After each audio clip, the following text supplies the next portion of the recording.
Well, good morning. Welcome to Daily Focus. And I'm sorry I missed yesterday.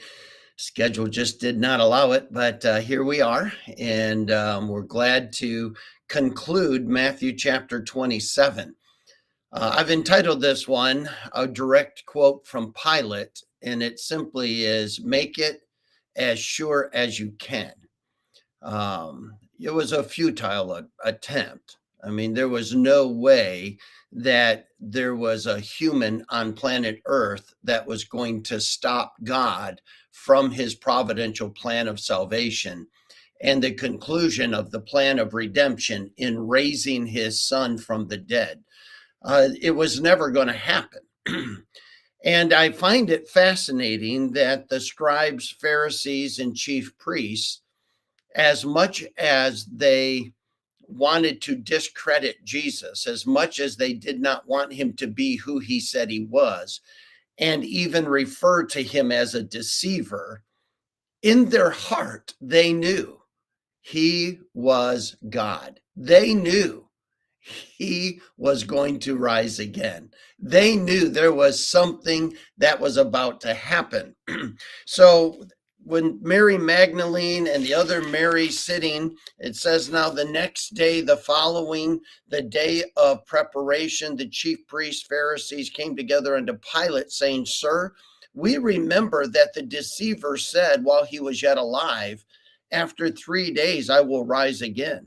Command, therefore, that the sepulchre be made sure until the third day, lest his disciples come by night and steal him away and say unto the people, he is risen from the dead, so that the last error shall be worse than the first. I always find it fascinating when people are misrepresenting information, intentionally misleading people with information, that they take what they say they're doing and they're doing it. They say they're doing it for these reasons, but those are not the reasons. And so here, their conclusion is not that they're fearful that the disciples would take his body. I mean, there may be an element of that, but they're more concerned that he's actually going to do what he said. And why is that? Well, just stop and think about it. Jesus had done the incredible. He had done the impossible over and over and over again before their very eyes. And so, them in their being honest with their own heart, had to come to the conclusion going, I don't want him to be who he says he is. And I don't want people to follow him. But there is something about him that is magnificent, that is marvelous.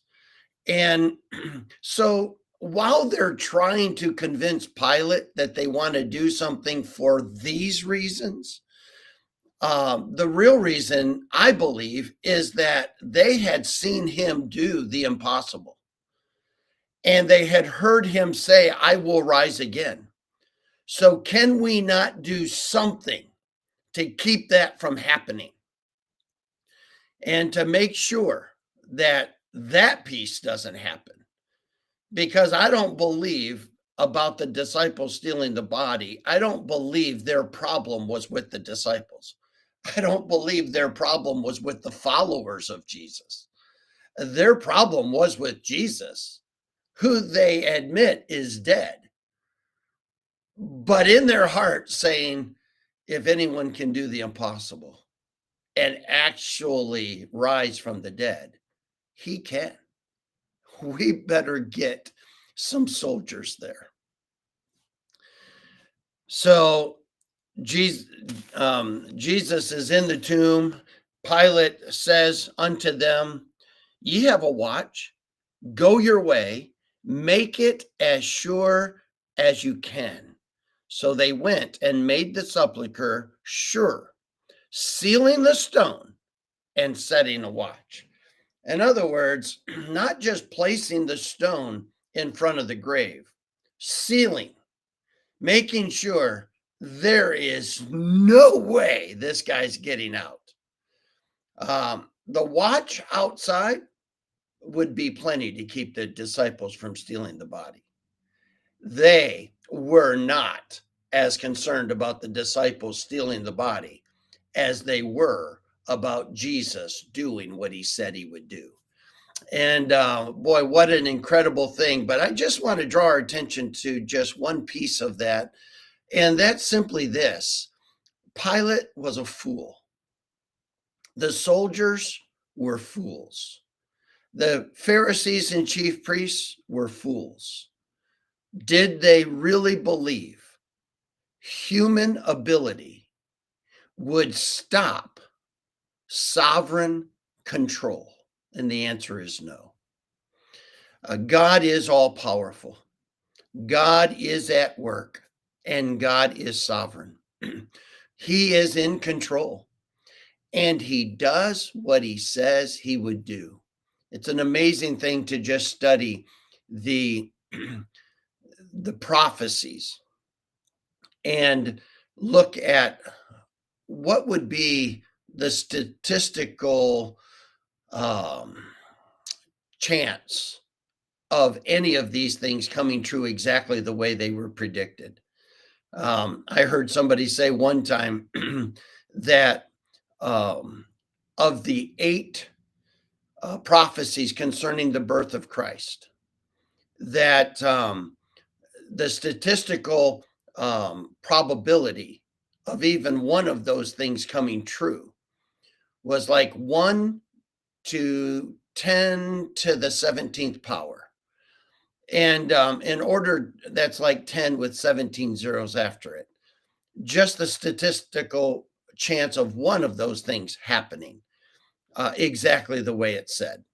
And so you say, what does that look like? Well, then they quantified it by saying if you had a silver dollar and you were to just stack them, 1 to 10 to the 17th power would have enough silver dollars to cover the entire state of Texas 2 feet deep.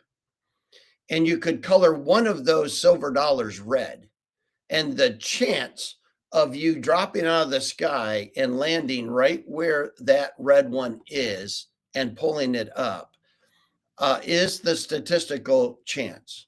Can I tell you, we serve a God who is not bound by logical statistical chances. He does what he says he will do. And Pilate was a fool. Make it as sure as you can. You're not stopping him. You can do everything that you're capable of. You can do everything possible in your command and in your abilities or in your arsenal. You are not going to stop God from keeping his word.